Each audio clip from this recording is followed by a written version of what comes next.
This is a continuation of The Warlord of Mars by Edgar Burroughs, comprising chapters 3 and 4. The Temple of the Sun.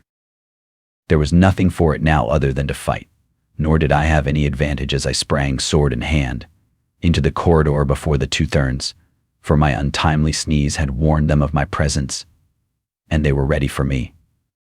There were no words, for they would have been a waste of breath. The very presence of the two proclaimed their treachery.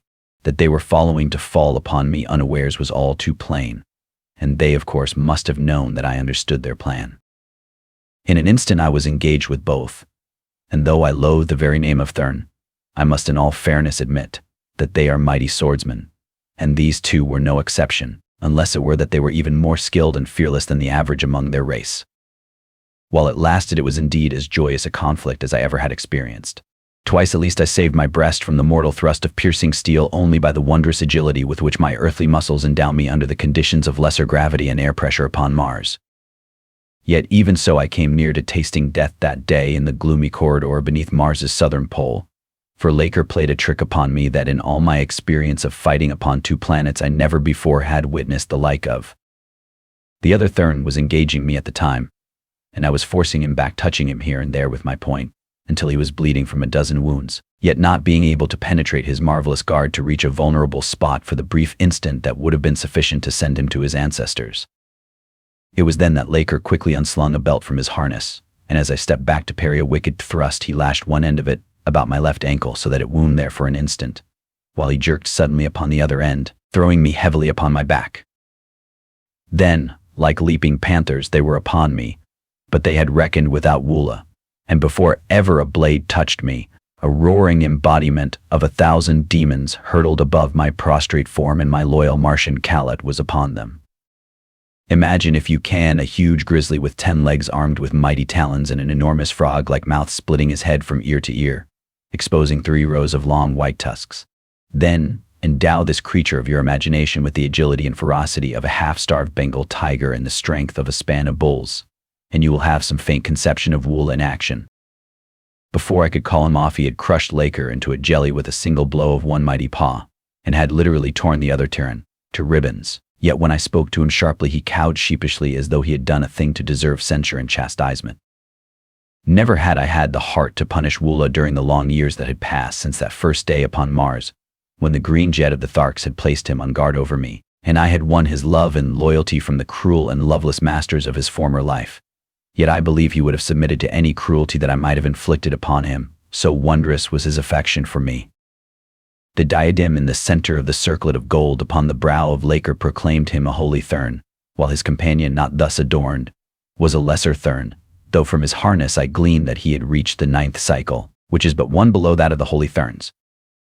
As I stood for a moment looking at the gruesome havoc Woola had wrought, there recurred to me the memory of that other occasion upon which I had masqueraded in the wig, diadem, and harness of Satyr Throg, the holy Thern, whom Thuvia of Parth had slain, and now it occurred to me that it might prove of worth to utilize Laker's trappings for the same purpose. A moment later I had torn his yellow wig from his bald pate and transferred it, and the circlet, as well as all his harness, to my own person. Woola did not approve of the metamorphosis. He sniffed at me and growled ominously, but when I spoke to him and patted his huge head, he at length became reconciled to the change, and at my command trotted off along the corridor in the direction we had been going when our progress had been interrupted by the Therns. We moved cautiously now, warned by the fragment of conversation I had overheard. I kept abreast of Woola that we might have the benefit of all our eyes for what might appear suddenly ahead to menace us, and well it was that we were forewarned. At the bottom of a flight of narrow steps the corridor turned sharply back upon itself, immediately making another turn in the original direction, so that at that point it formed a perfect letter S, the top leg of which debouched suddenly into a large chamber, illy lighted, and the floor of which was completely covered by venomous snakes and loathsome reptiles. To have attempted to cross that floor would have been to court instant death, and for a moment I was almost completely discouraged. Then it occurred to me that Thurid and Matai Shang with their party must have crossed it, and so there was a way. Had it not been for the fortunate accident by which I overheard even so small a portion of the Therns' conversation, we should have blundered at least a step or two into that wriggling mass of destruction, and a single step would have been all sufficient to have sealed our doom. These were the only reptiles I had ever seen upon Barsoom, but I knew from their similarity to the fossilized remains of supposedly extinct species I had seen in the museums of Helium that they comprised many of the known prehistoric reptilian genera, as well as others undiscovered. A more hideous aggregation of monsters had never before assailed my vision. It would be futile to attempt to describe them to Earthmen, since substance is the only thing which they possess in common with any creature of the past or present with which you are familiar. Even their venom is of an unearthly virulence that, by comparison, would make the Cobra de Capello seem quite as harmless as an angleworm.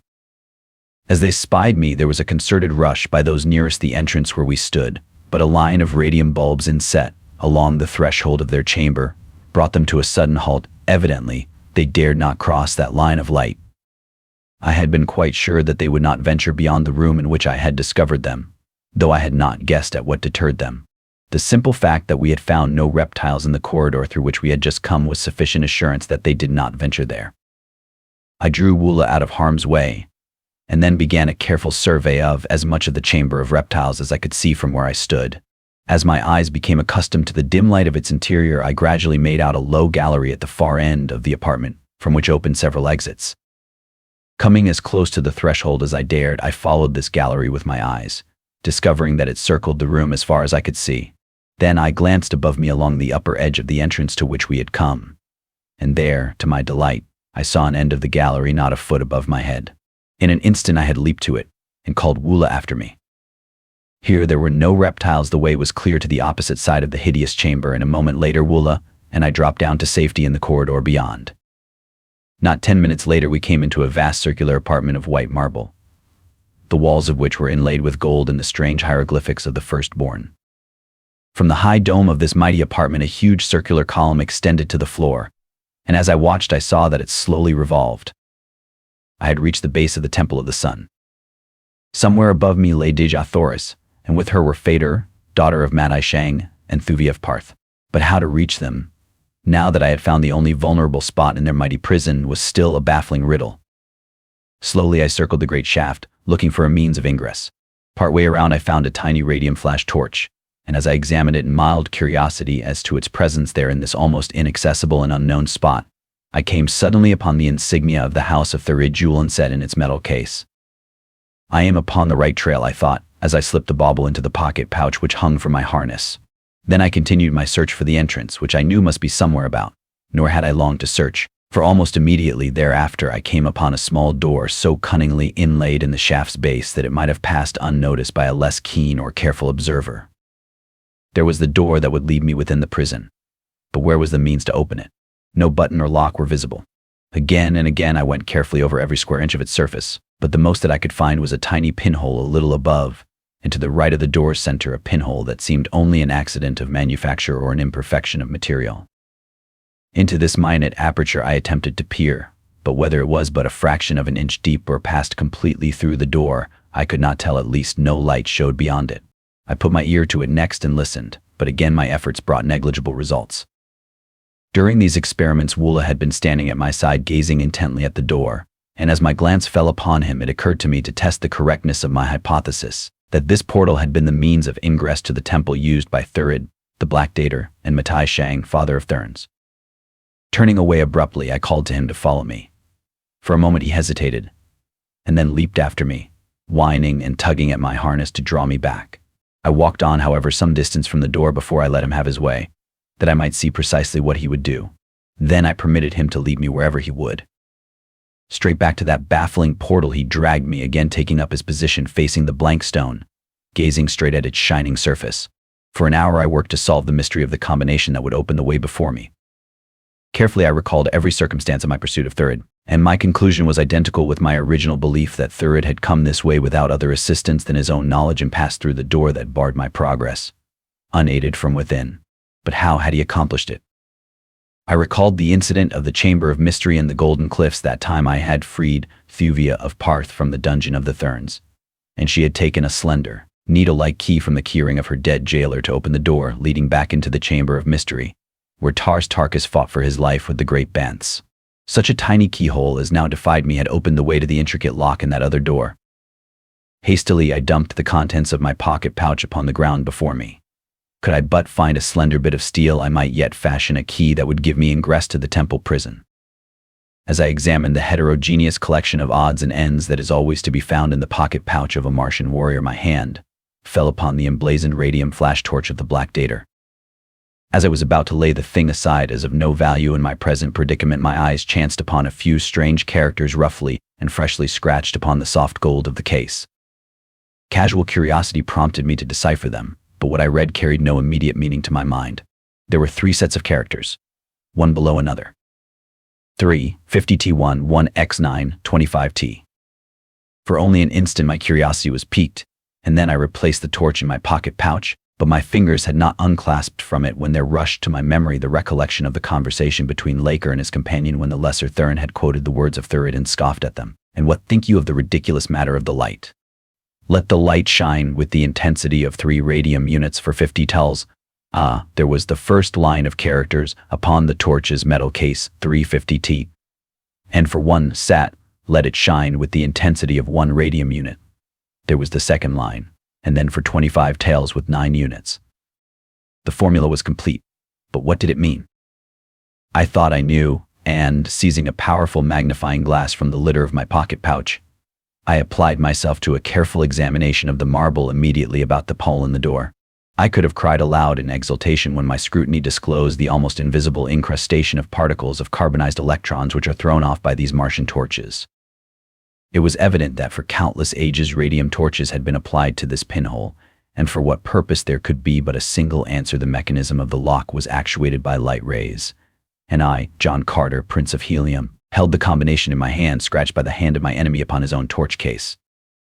In a cylindrical bracelet of gold about my wrist was my Barsoomian chronometer, a delicate instrument that records the tells and exats and zodes of Martian time, presenting them to view beneath a strong crystal much after the manner of an earthly odometer.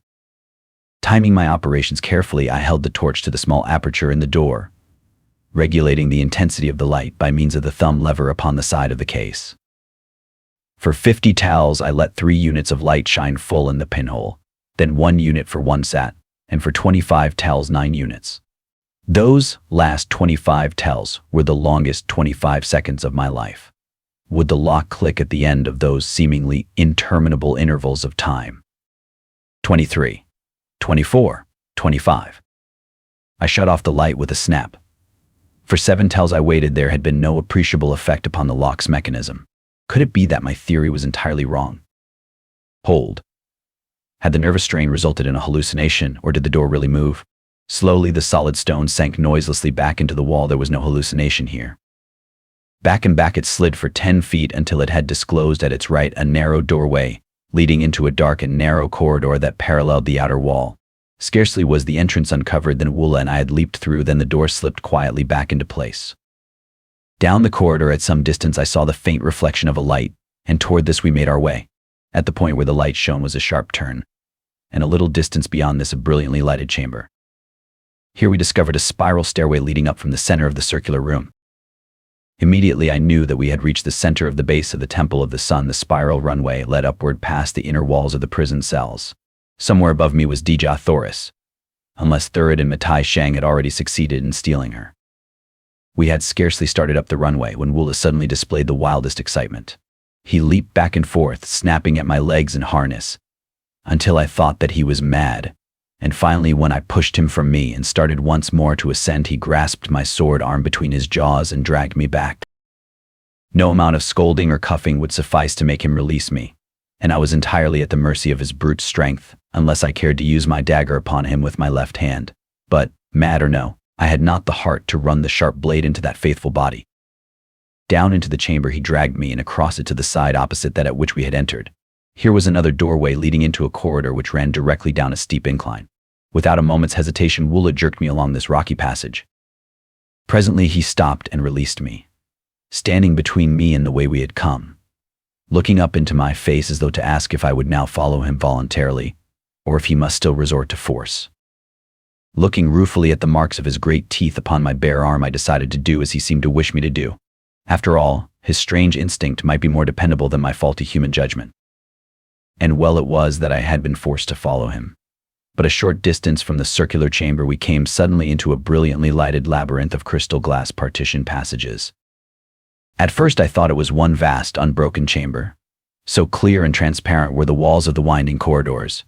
But after I had nearly brained myself a couple of times by attempting to pass through solid vitreous walls, I went more carefully. We had proceeded but a few yards along the corridor that had given us entrance to this strange maze when Woola gave mouth to a most frightful roar, at the same time dashing against the clear partition at our left. The resounding echoes of that fearsome cry were still reverberating through the subterranean chambers when I saw the thing that had startled it from the faithful beast.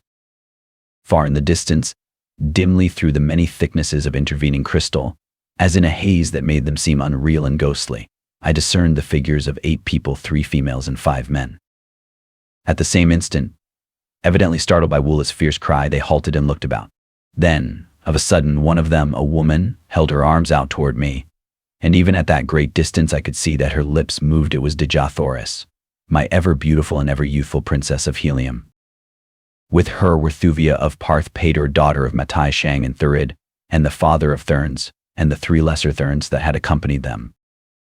Thurid shook his fist at me, and then 2 of the Therns grasped Dejah and Thuvia roughly by their arms and hurried them on. A moment later they had disappeared into a stone corridor beyond the labyrinth of glass.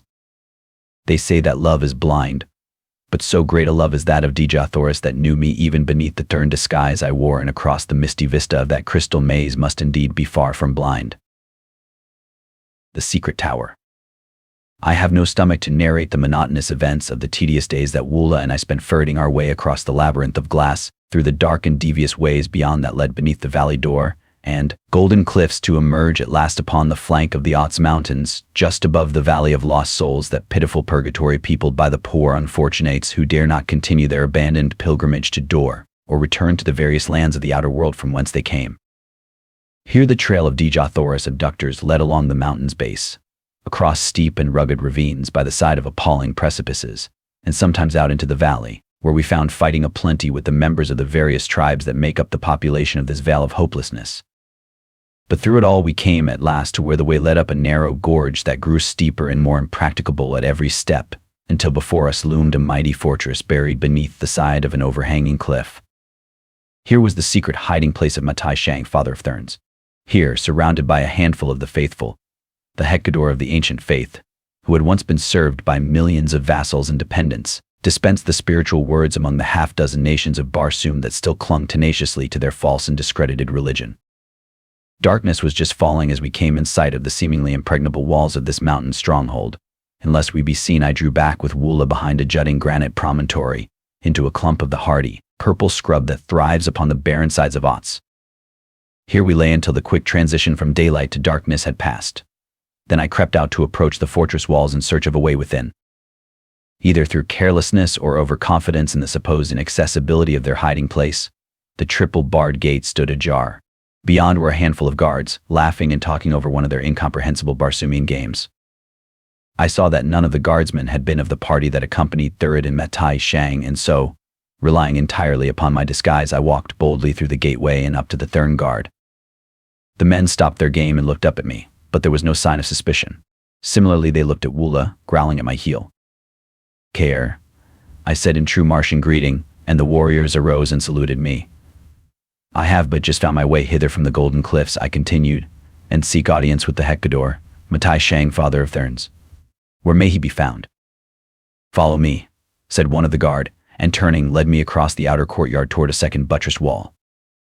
Why the apparent ease with which I seemingly deceived them did not rouse my suspicions I know not, unless it was that my mind was still so full of that fleeting glimpse of my beloved princess that there was room in it for naught else.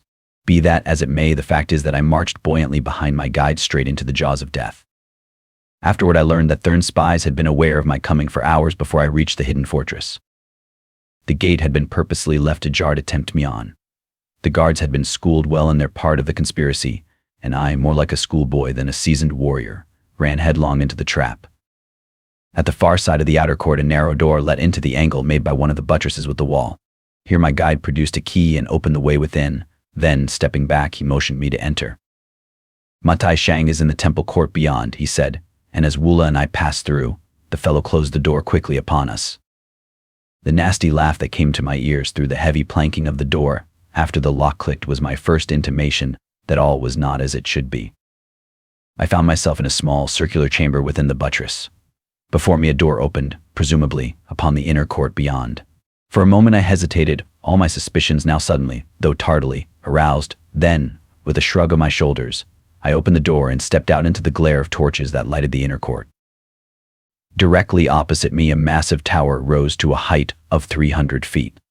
It was of the strangely beautiful modern Barsoomian style of architecture, its entire surface hand-carved in bold relief with intricate and fanciful designs.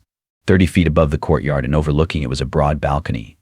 And there, indeed, was Matai Shang, and with him were Thurid and Pater, Thuvia and Dija Thoris, the last two heavily ironed. A handful of Thurn warriors stood just behind the little party. As I entered the enclosure, the eyes of those in the balcony were full upon me. An ugly smile distorted the cruel lips of Matai Shang. Thurid hurled a taunt at me and placed a familiar hand upon the shoulder of my princess. Like a tigress, she turned upon him, striking the beast a heavy blow with the manacles upon her wrist. He would have struck back had not Matai Shang interfered, and then I saw that the two men were not over-friendly, for the manner of the term was arrogant and domineering as he made it plain to the firstborn that the Princess of Helium was the personal property of the father of Thurns, and Thurid's bearing toward the ancient Hecador savored not at all of liking or respect. When the altercation in the balcony had subsided, Matai Shang turned again to me. "Earthman," he cried, "you have earned a more ignoble death than now lies within our weakened power to inflict upon you. But that the death you die tonight may be doubly bitter, know you that when you have passed, your widow becomes the wife of Matai Shang, Hecador of the Holy Thurns, for a Martian year. At the end of that time, as you know, she shall be discarded, as is the law among us, but not as is usual, to lead a quiet and honored life, as high priestess of some hallowed shrine. Instead, Dija Thoris, Princess of Helium, shall become the plaything of my lieutenants, perhaps of thy most hated enemy, Thurid, the Black Dater." As he ceased speaking, he awaited in silence, evidently for some outbreak of rage upon my part, something that would have added to the spice of his revenge. But I did not give him the satisfaction that he craved.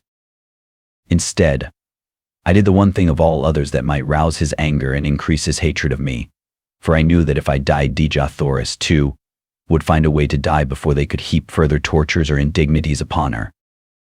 Of all the Holy of Holies which the Thurn venerates and worships, none is more revered than the yellow wig which covers his bald pate, and next thereto comes the circlet of gold and the great diadem, whose scintillant rays mark the attainment of the 10th scacle. And knowing this, I removed the wig and circlet from my head, tossing them carelessly upon the flagging of the court. Then I wiped my feet upon the yellow tresses, and as a groan of rage arose from the balcony, I spat full upon the holy diadem. Matai Shang went livid with anger, but upon the lips of Thurid I could see a grim smile of amusement, for to him these things were not holy. So lest he should derive too much amusement from my act, I cried, and thus did I with the holies of Isis, goddess of life eternal, ere I threw Isis herself to the mob that once had worshipped her, to be torn to pieces in her own temple. That put an end to Thurid's grinning, for he had been high in the favor of Isis. "Let us have an end to this blaspheming," he cried, turning to the father of Thurns. Matai Shang rose, and leaning over the edge of the balcony, gave voice to the weird call that I had heard from the lips of the priests upon the tiny balcony upon the face of the golden cliffs overlooking the valley door, when, in times past, they called the fearsome white apes and the hideous plant men to the feast of victims floating down the broad bosom of the mysterious Is toward the Cillian-infested waters of the lost Sea of Chorus. "Let loose the death," he cried, and immediately a dozen doors in the base of the tower swung open, and a dozen grim and terrible bants sprang into the arena. This was not the first time that I had faced the ferocious Barsoomian lion, but never had I been pitted single-handed against a full dozen of them. Even with the assistance of the fierce Wula, there could be but a single outcome to so unequal a struggle. For a moment the beasts hesitated beneath the brilliant glare of the torches, but presently their eyes, becoming accustomed to the light, fell upon Wula and me, and with bristling manes and deep-throated roars they advanced, lashing their tawny sides with their powerful tails.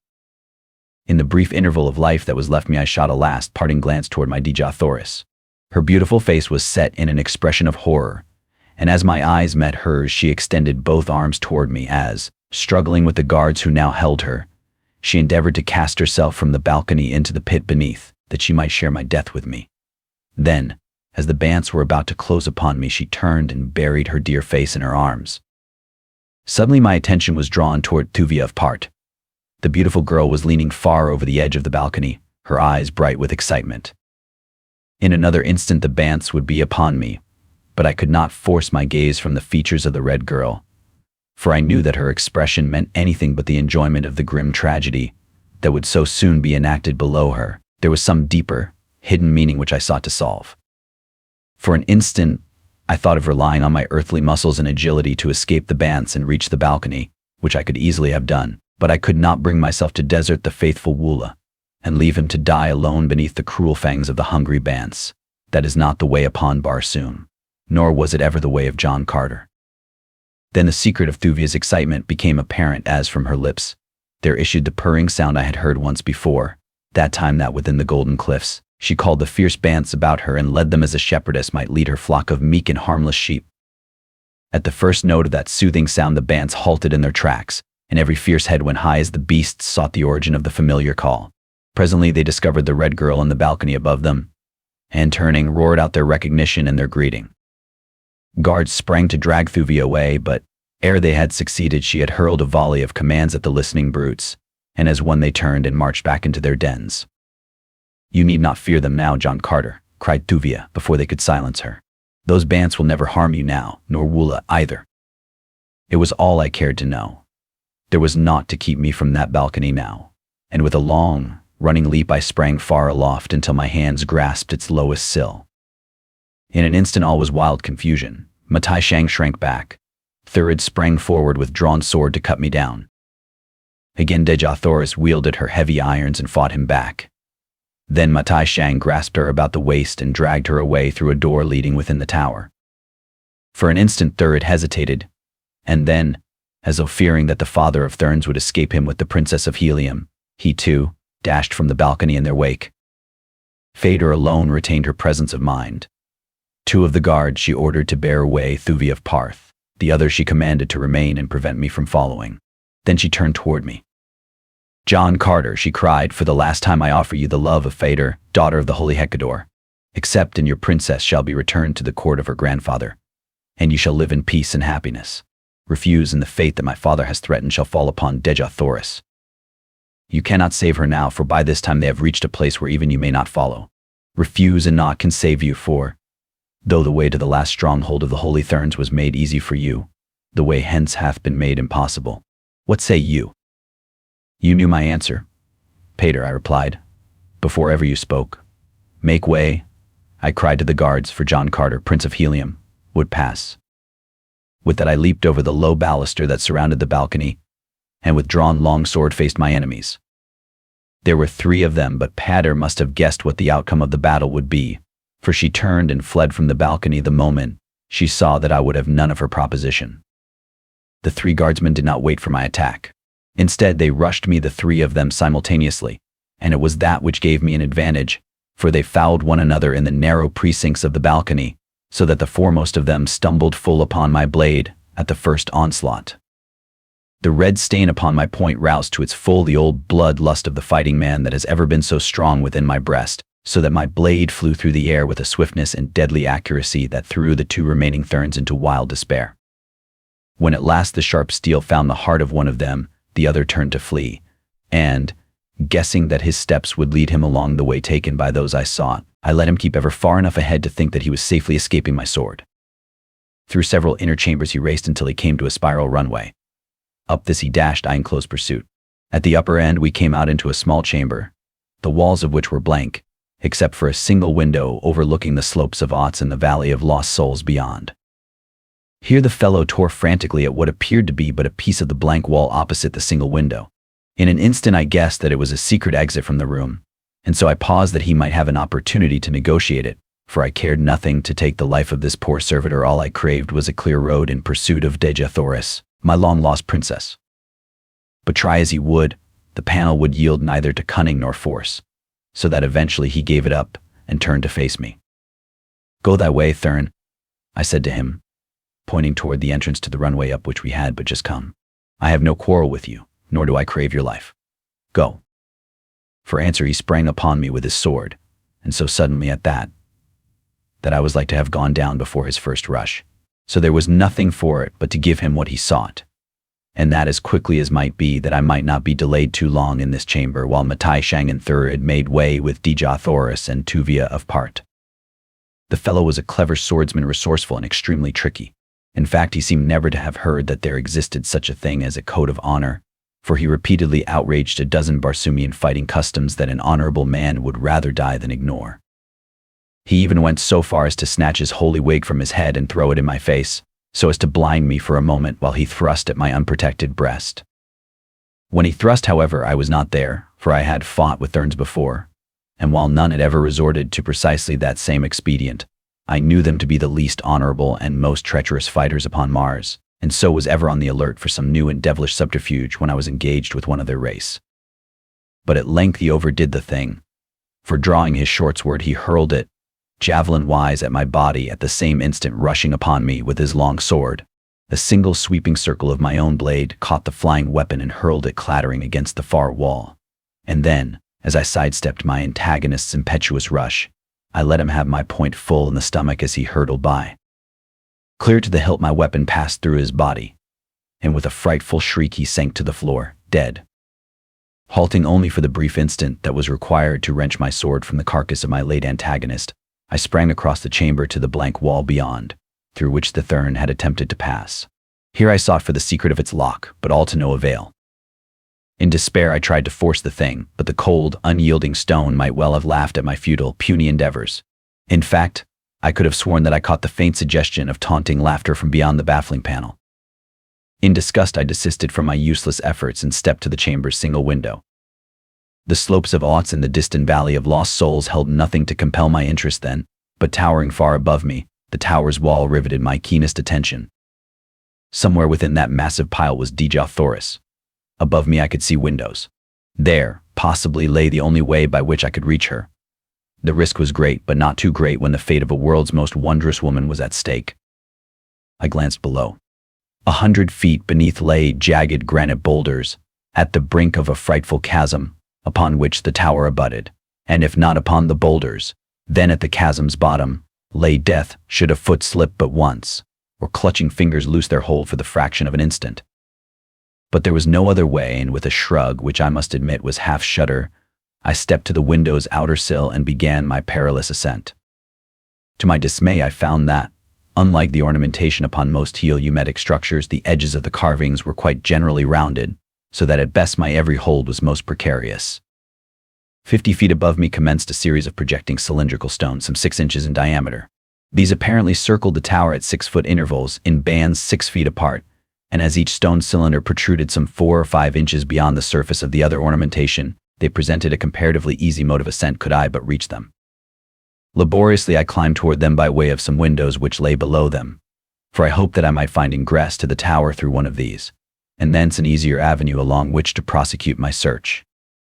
At times so slight was my hold upon the rounded surfaces of the carving's edges that a sneeze, a cough, or even a slight gust of wind would have dislodged me and sent me hurtling to the depths below. But finally I reached a point where my fingers could just clutch the sill of the lowest window, and I was on the point of breathing a sigh of relief when the sound of voices came to me from above through the open window. He can never solve the secret of that lock. The voice was Matai Shang's. Let us proceed to the hangar above that we may be far to the south before he finds another way should that be possible. All things seem possible to that vile callet, replied another voice, which I recognized as Thurid's. Then let us haste, said Matai Shang. But to be doubly sure, I will leave 2 who shall patrol this runway. Later they may follow us upon another flyer overtaking us at Kaol. My upstretched fingers never reached the window sill. At the first sound of the voices I drew back my hand and clung there to my perilous perch, flattened against the perpendicular wall, scarce daring to breathe. What a horrible position, indeed, in which to be discovered by Thurid. He had but to lean from the window to push me with his sword's point into eternity. Presently the sound of the voices became fainter, and once again I took up my hazardous ascent, now more difficult since more circuitous, for I must climb so as to avoid the windows.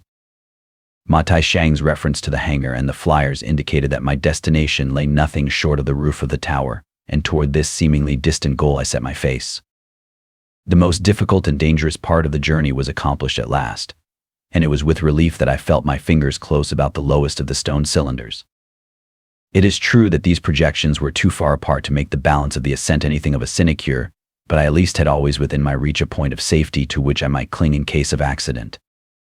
Some 10 feet below the roof, The wall inclined slightly inward, possibly a foot in the last 10 feet, and here the climbing was indeed immeasurably easier, so that my fingers soon clutched the eaves. As I drew my eyes above the level of the tower's top, I saw a flyer all but ready to rise. Upon her deck were Matai Shang Fader Deja Thoris, Thuvi of Tarth, and a few Thurn warriors, while near her was Thurid in the act of clambering aboard. He was not 10 paces from me, facing in the opposite direction, and what cruel freak of fate should have caused him to turn about just as my eyes topped the roof's edge I may not even guess. But turn he did, and when his eyes met mine, his wicked face lighted with a malignant smile as he leaped toward me, where I was hastening to scramble to the secure footing of the roof. Deja Thoris must have seen me at the same instant, for she screamed a useless warning just as Thurid's foot, swinging in a mighty kick, landed full in my face. Like a felled ox, I reeled and tumbled backward over the tower's side. This concludes the second part, of 8 total, of The Warlord of Mars, by Edgar Rice Burroughs, produced by Best Audiobooks for free.